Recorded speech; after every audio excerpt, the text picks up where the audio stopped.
Olá a todos. Vamos para mais uma aula sobre comportamento organizacional. Na aula de hoje, nós vamos falar um pouquinho sobre as representações sociais, o individual, o coletivo e a comunicação. Essa aula vocês podem encontrar na seção 1.4 do livro. Eu sugiro que vocês leiam, façam a pré-aula, estudem bem o conteúdo, pois ele vai servir para o acompanhamento dessa videoaula e também na realização do exercício que eu vou passar ao final desse módulo.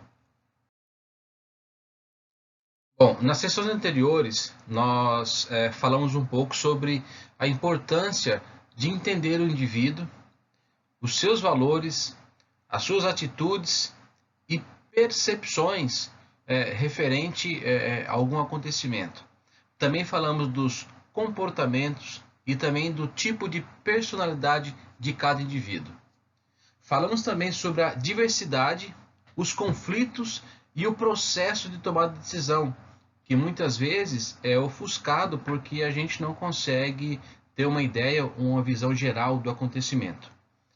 Buscamos entender também a psicologia dentro das organizações, ou seja, a cultura que a empresa passa ou transmite para os colaboradores, o clima organizacional, e abordamos também a questão da gestão de mudanças, né? O quanto é difícil as pessoas mudarem. E esse é um tema tão atual no contexto das empresas hoje, né? Que essa mudança ela acontece muito rápida e é preciso você estar atento com boas ferramentas em mãos para que você não perca a gestão dessas mudanças e principalmente que entenda como as pessoas se comportam, qual é o perfil de cada uma. Bom, nessa sessão nós vamos falar um pouco sobre as representações sociais e a comunicação. Como nós já vimos nas sessões anteriores, o indivíduo ele vive em sociedade desde o nascimento e ele tem que se adequar ao meio onde está inserido, aprendendo a se comportar de acordo com as normas de conduta e valores pertencentes àquele meio. Então, as representações sociais fazem parte desse aprendizado, uma vez que é através delas que damos significado aos objetos e aos sujeitos, atribuindo-lhe um sentido. Então, a gente consegue ver aqui na imagem que a nossa sociedade ela é composta por diversas pessoas, diversas raças, diversas crenças, credos, e a gente tem que ir se adequando de acordo com aquele meio que a gente vive, né? Porque hoje a diversidade que a gente tem, ela é muito grande. Então, o que a gente às vezes vê é uma pessoa, né, ou tentando impor a sua crença, os seus valores, como se fosse uma absoluta verdade. E isso não é verdade.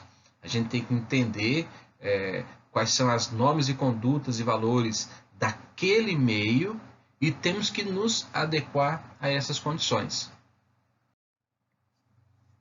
Moscov divide as representações sociais em dois mecanismos, né? Um que se chama ancoragem e o outro objetivação. A ancoragem ela refere-se a dar nome ou classificar alguma coisa de acordo com os padrões que já conhecemos, ou seja, é colocar um conhecimento novo dentro de uma categoria já existente em nossa consciência. No próximo slide eu vou mostrar um vídeo para vocês que exemplifica muito bem a questão da ancoragem e como ela é amplamente usada em diversos setores e acontecimentos aqui da nossa vida. O outro ponto é a objetivação, que é materializar, né, ou dar forma a um objeto, tornar visível, né, ou dar uma representação a ele. Como, por exemplo, quando nós transformamos um santo em imagem. Bom, pessoal, eu sempre procuro trazer algum complemento, algum vídeo de fora, para exemplificar melhor os assuntos que a gente fala. Esse vídeo é sobre uma experiência que fizeram com relação ao efeito ancoragem. Vamos olhar que é bem... Para ilustrar isso, o escritor científico Para ilustrar isso, o escritor científico Jeff Wise fez uma experiência com este estranho artefato. Quanto você acha que esta obra vale? Eu não posso falar muito sobre a obra. Apenas que é de uma tribo de 500 pessoas. Tá. Quanto você acha que uma máscara como essa vale? Sei lá, mais ou menos em torno de $700. $700. Isso. É de uma tribo de 500 pessoas. Tá legal. Quanto você acha que uma máscara como essa pode valer? $500? 600 ou 700? Eu diria que vale em torno de $400. Todo mundo deu um palpite entre 400 e $700. Agora veja o que acontece quando eu mostro a máscara para um segundo grupo de pessoas. Dessa vez, eu vou dizer que a máscara é de uma tribo não de 500 pessoas, mas sim de 2.000 pessoas. É de uma tribo de 2.000 pessoas. E eu gostaria de saber quanto você acha que uma máscara como essa pode valer? Eu diria $2.000. $4.000. $4.000? Correto. Acho que uns 3.000?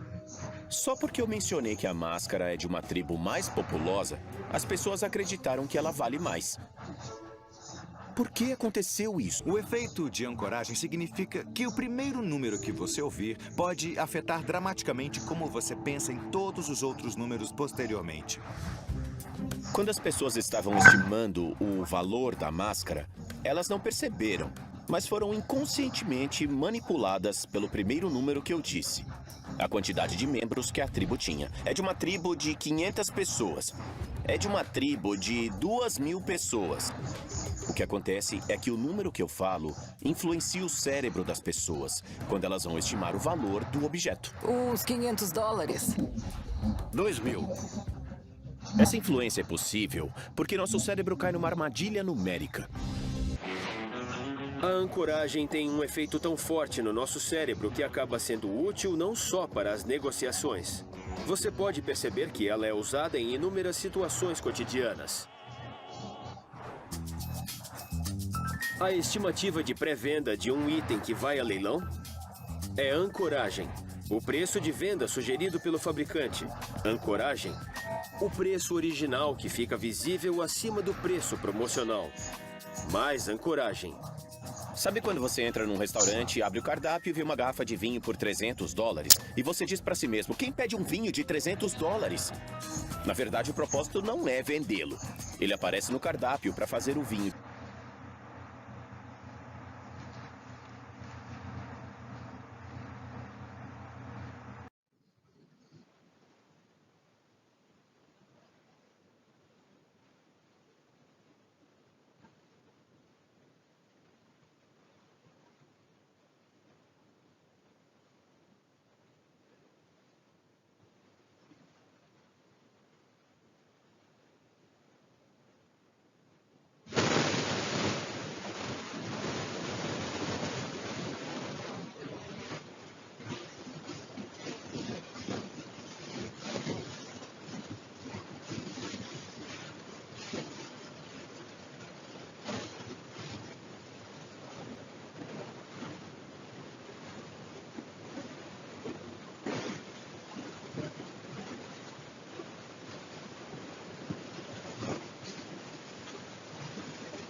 A cultura organizacional e os valores que regem uma organização e são compartilhados por todos os colaboradores são representações sociais compartilhadas, valorizadas e difundidas por todos dentro de uma organização.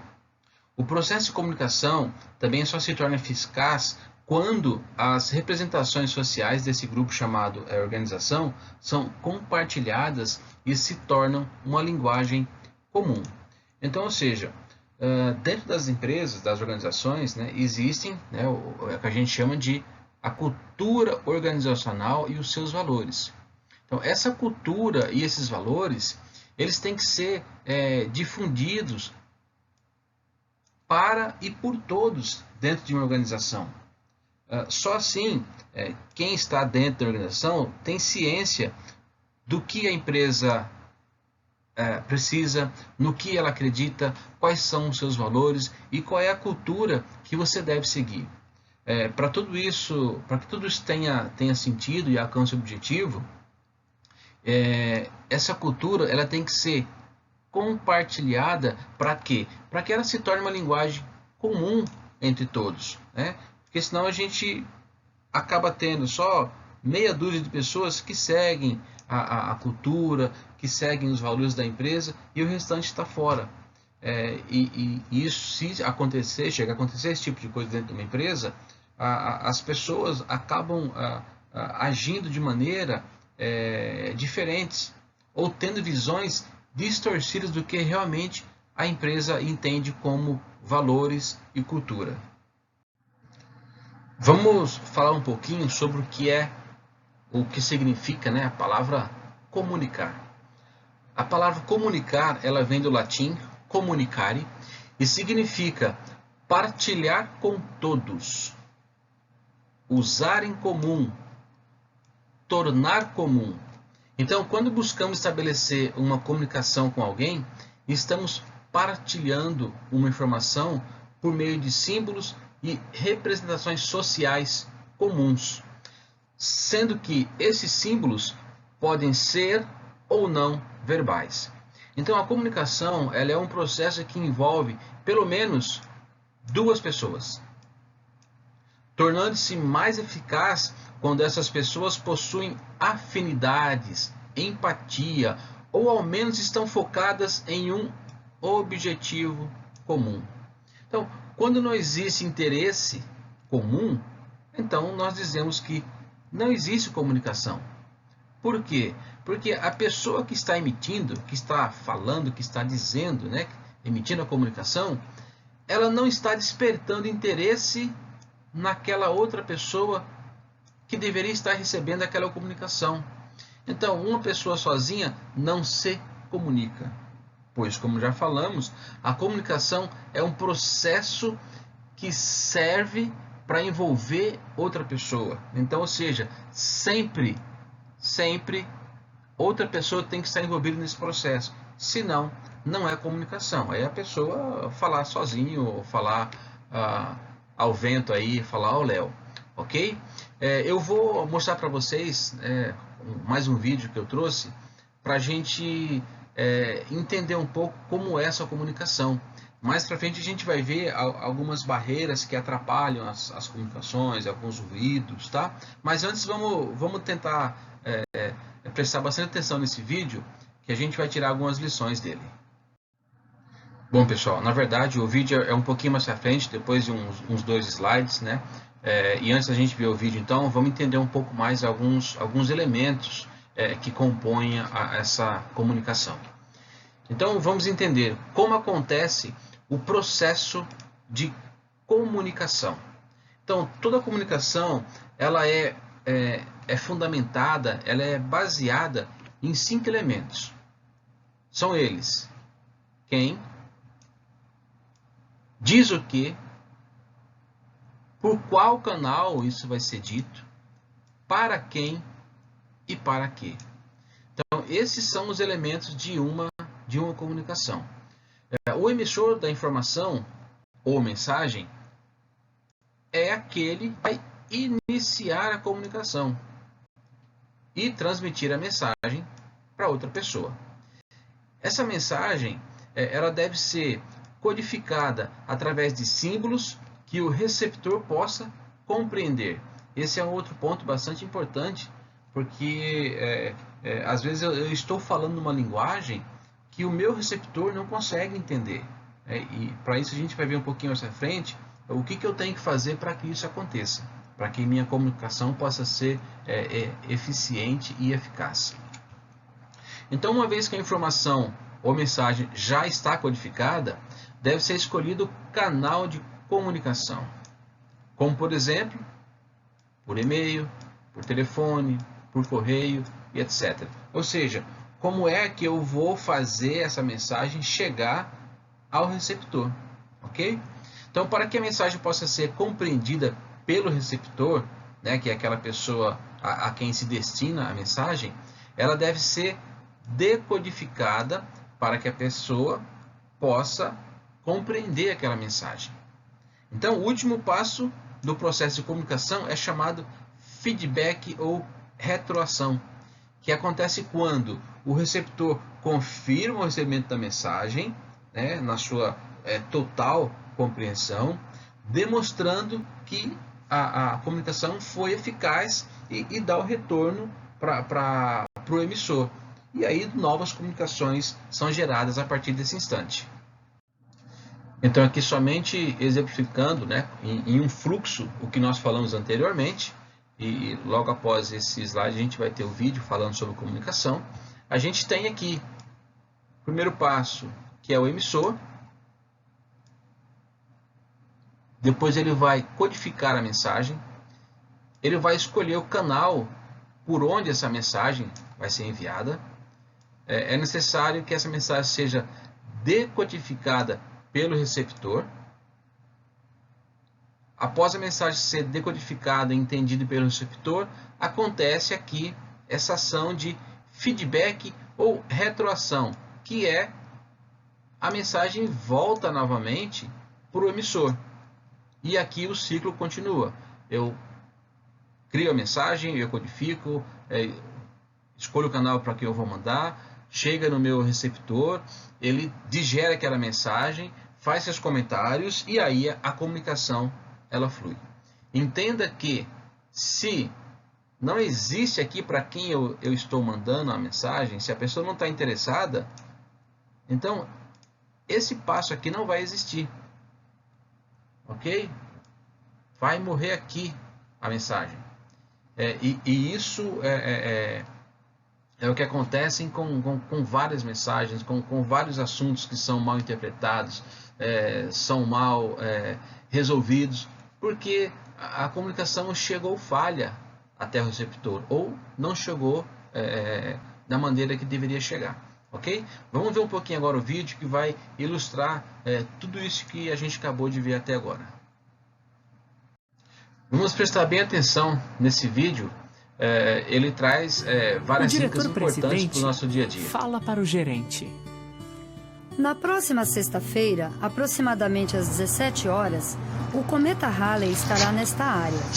Trata-se de um evento que ocorre a cada 78 anos. Assim, por favor, reúnam os funcionários no pátio da fábrica, usando o capacete de segurança, quando eu explicarei o fenômeno a eles. Se estiver chovendo, não poderemos ver o raro espetáculo a olho nu.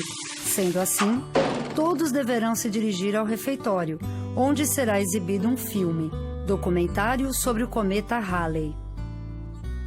O gerente diz para o supervisor. Por ordem do diretor-presidente, na sexta-feira, às 17 horas, o cometa Halley vai aparecer sobre a fábrica, a olho nu. Se chover, por favor, reúnam os funcionários, todos com capacete de segurança, e os encaminhem ao refeitório, onde o raro fenômeno terá lugar, o que acontece a cada 78 anos. O supervisor fala para o chefe de produção. A convite do nosso querido diretor, o cientista Halley, de 78 anos, vai aparecer nu às 17 horas no refeitório da fábrica, usando o capacete, pois vai ser apresentado um filme sobre o raro problema da chuva na segurança. O diretor levará a demonstração para o pátio da fábrica. O chefe de produção diz para o mestre: Na sexta-feira, às 17 horas, o diretor, pela primeira vez em 78 anos, vai aparecer nu no refeitório da fábrica para filmar o Halley, o cientista famoso e sua equipe. Todo mundo deve estar lá de capacete, pois vai ser apresentado um show sobre a segurança na chuva. O diretor levará a banda para o pátio da fábrica. O mestre diz para os funcionários: Todo mundo nu, sem exceção, deve estar com os seguranças no pátio da fábrica na próxima sexta-feira, às 17 horas, pois o senhor diretor e o Sr. Halley, guitarrista famoso, estarão lá para mostrar o raro filme Dançando na Chuva. Caso comece a chover mesmo, é para ir para o refeitório de capacete na mesma hora. O show ocorre a cada 78 anos. Aviso geral! Na sexta-feira, o chefe da diretoria vai fazer 78 anos e liberou geral para a festa às 17 horas no refeitório. Vão estar lá, pagos pelo manda-chuva, Bill Haley e seus cometas. Todo mundo deve estar nu e de capacete, porque a banda é muito louca e o rock vai rolar até o pátio, mesmo com chuva. Autor desconhecido.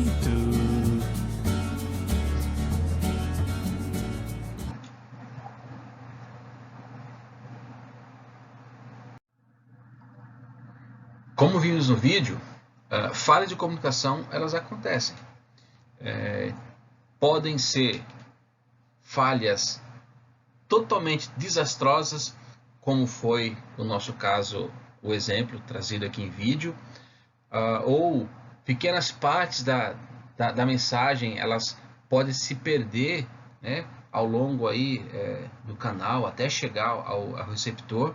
Então a gente vai entender um pouquinho agora quais são esses fatores, né, o que contribui para que a mensagem não chegue na sua totalidade, ou pelo menos não chegue na compreensão necessária que o receptor precisa para executar aquela mensagem.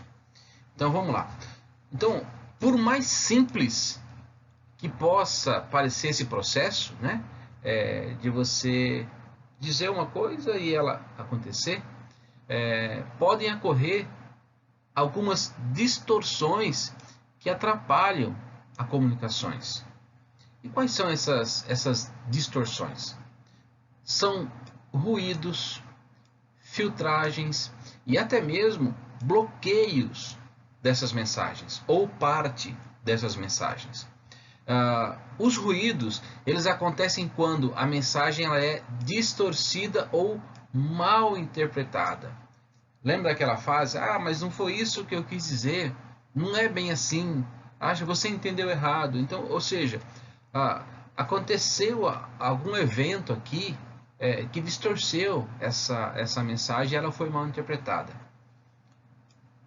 As filtragens elas acontecem quando a mensagem é recebida apenas em partes e não na sua totalidade. Ou no meio da mensagem a pessoa se distraiu com alguma coisa e acabou não captando a mensagem por inteiro. Ou seja, um evento aconteceu que de 100% que foi dito, apenas chegou no receptor 80%, 70%, 90%. E os bloqueios acontecem quando a comunicação é interrompida ou ela não é captada pelo receptor. Ok? Então, só que além das distorções, também existem algumas barreiras, né, que funcionam como resistências ou obstáculos dessa comunicação entre essas duas pessoas ou esse grupo de pessoas. Essas barreiras elas são divididas em 3 tipos. Vamos dar uma olhadinha agora em quais são esses tipos. A primeira delas é barreiras pessoais. Então essas barreiras referem-se a limitações, valores e emoções de cada pessoa, que podem tanto limitar quanto distorcer o processo de comunicação. Então, vamos olhar um pouquinho quais são alguns exemplos dessas barreiras pessoais. Então, podem ser as percepções pessoais. Nós falamos sobre isso, né, há 2 aulas atrás. As pessoas têm percepções diferentes. Eu posso ter uma mesma cena, só que eu vou perceber de um jeito e você vai ter uma outra percepção dessa mesma cena que está acontecendo. Os sentimentos e motivações pessoais. Então, a gente não sabe como é que a pessoa está aquele dia, né? O porquê que ela está fazendo isso, aquilo, o que ela está sentindo, se ela está mais ou menos motivada, e o nível de atenção de cada pessoa, né? E outros fatores que são barreiras pessoais, são inerentes às pessoas. Como nós falamos aqui, a gente vem falando sempre, as pessoas são diferentes entre si. A gente pode encontrar grupos que são bastante semelhantes, mas a gente não pode tirar um parâmetro geral a partir disso, porque as pessoas são diferentes e a gente tem que entender, compreender e saber lidar com essas diferenças individuais. A outra barreira que pode impedir a comunicação são as barreiras físicas, ou seja, refere-se a qualquer tipo de interferência que possa ocorrer no ambiente físico, onde a comunicação está sendo realizada. Então, alguns exemplos de barreiras são: eu não tenho sinal de telefone, não tenho sinal de internet, ok? Ou eu tenho parcialmente aqui a conexão, fica com ruído, fica cortando a ligação, em função da distância, se é muito grande, ou algo assim. Um outro ponto pode ser um objeto que cai no chão, faz um barulho e isso desvia a atenção de quem está ouvindo durante uma palestra, durante uma apresentação, tá? Então esses são exemplos de barreiras físicas que podem atrapalhar a minha comunicação.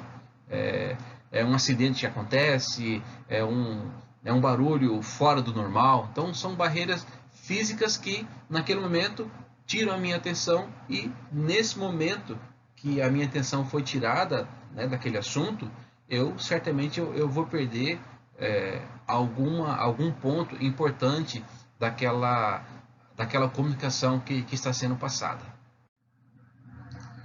Uma outra barreira bastante importante e que a gente tem condições de trabalhar para minimizar essa barreira é a questão da barreira semântica. O que é isso? Refere-se a distorções ou limitações da comunicação. Então, elas acontecem em função de alguns símbolos que são usados na codificação das mensagens, ok? E a outra parte que está recebendo não consegue interpretar esses símbolos para fazer a decodificação e o entendimento dessa mensagem. Então, esses símbolos podem ser gestos, eles podem ser palavras, né? Então, temos aqui os gestos.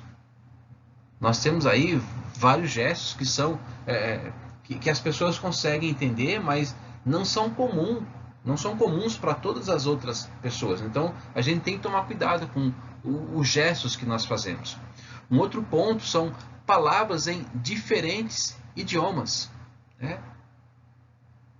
Então, nem todo mundo tem o domínio de 1, 2, 3 ou 4 línguas, né? Sinais e outros tipos de símbolos. Um outro exemplo que a gente cita, e aí é importante a gente tomar cuidado, na questão das gírias. Essas gírias elas são comuns em algumas regiões, e elas mudam de região para região. Então é complicado você chegar, né, num bate-papo ou passar alguma comunicação onde você encontra várias gírias. Talvez para esse grupo aqui de pessoas, essa gíria ela é normal e dá para entender o que a mensagem quer dizer.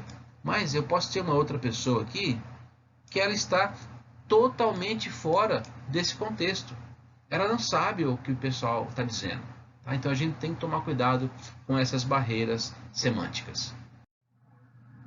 Outro ponto de fundamental importância deve ser observado com atenção nesse processo de comunicação. Então esse ponto é a empatia, que é aquela famosa ideia de se colocar no lugar da outra pessoa. No nosso exemplo aqui é a função de colocar no lugar do receptor e tentar compreender o que as pessoas estão sentindo enquanto estão participando do processo de comunicação. Ou seja, aquilo que eu estou dizendo, vamos tentar nos colocar no lugar da outra pessoa e tentar entender como é que ela vai receber aquilo que eu estou dizendo, aquilo que eu estou comunicando. Então, deve sempre saber qual é o momento oportuno para eu enviar essa mensagem. E por que isso? Para não correr o risco dessa mensagem ser ignorada ou até mesmo rejeitada. Um exemplo muito claro, imagine que você vai avisar os seus colaboradores sobre a festa de Natal. Só que você passa essa mensagem no mês de julho. Então a chance dessa mensagem chegar distorcida no dia do Natal é muito grande. Tá? Porque normalmente o Natal é comemorado em dezembro. E se eu estou mandando essa mensagem em julho, certamente muitos não se recordarão da data da festa. Imagine que eu fale, olha, a festa ela vai acontecer no dia 20 de dezembro, que é um sábado que antecede ao Natal, e a gente quer deixar vocês passar o Natal com a família. Então, por isso a gente vai fazer a festa no dia 20. Por exemplo, a chance de muitos esquecerem essa data é grande, porque o momento que eu enviei essa mensagem, ele está muito distante, ok? Então, se eu não tomar bastante cuidado em passar a mensagem no momento oportuno, eu corro risco daquela minha mensagem ou se perder ao longo do tempo, ou as pessoas não vão mais lembrar o que eu disse. Ok? Outro ponto importantíssimo, as mensagens devem ser sempre claras, simples e diretas. Porque senão você começa literalmente a florear muito uma mensagem e a pessoa acaba esquecendo ou às vezes nem entendendo qual é o objetivo principal daquela mensagem, ok? Às vezes a gente fala um monte de coisa quando a mensagem é simples. Por exemplo, aniversário do José, dia 10 de abril, por exemplo. Pronto. Eu não preciso falar que a mensagem que o aniversário vai ser no buffet, que no buffet vai ter brinquedo de bolinha, vai ter cerveja para quem bebe cerveja, vai ter guaraná, vai ter pista de dança. Eu não preciso colocar tudo isso na mensagem. Eu acabo aí ofuscando aquela mensagem principal, ok? Então, o ideal também é adequar a linguagem e o conteúdo de acordo com o receptor da mensagem. Quando se vai passar uma mensagem, eu tenho que entender quem é o meu público-alvo, para onde essa mensagem vai ser enviada e para quem. Dependendo do público receptor, eu tenho que mudar a minha maneira, os sinais que eu vou mandar essa mensagem. Ou eu tenho que falar numa linguagem bem mais formal, ou eu tenho que falar numa linguagem bem mais simples, ou adequar algum dialeto àquela região que vai chegar aquela mensagem. Ou seja, eu tenho que fazer isso para eu ter certeza que a informação que precisa ser compartilhada foi realmente compreendida. Porque se a mensagem que eu mando, a maneira que eu tenho que enviar essa mensagem, a minha linguagem, ela não é compreendida, não é de fácil entendimento, certamente a minha mensagem vai ser falha. Ok? Então, sempre que for possível, as mensagens devem ser reforçadas com ações. Assim, a compreensão será ainda melhor, sendo absorvida de forma clara pelo receptor. Bom, pessoal, e chegou a hora do nosso exercício. De acordo com o que você viu aqui e aprendeu até agora, para que haja uma comunicação eficaz, é preciso de um emissor atencioso e preocupado com os receptores, ok? E também de receptores dispostos a ouvir com empatia e atenção. A comunicação depende sempre de pelo menos 2 pessoas, ok?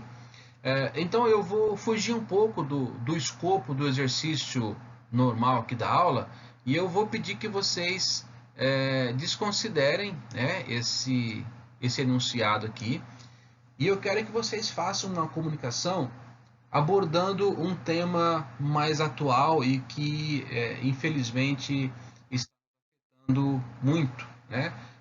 Visto que até as nossas aulas foram suspensas, assim como outros vários estabelecimentos são fechados, pessoas em casa.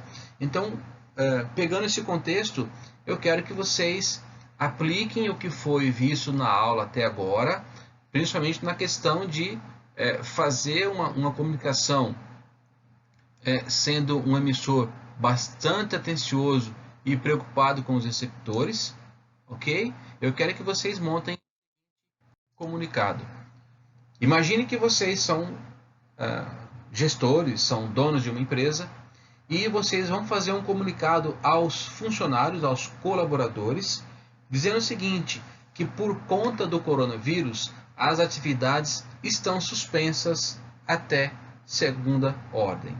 Então, pessoal, apliquem o conhecimento que vocês tiveram até aqui agora, leiam a apostila, lá vocês encontram mais fundamentos e me entregue esse exercício na próxima aula. Até breve, até mais.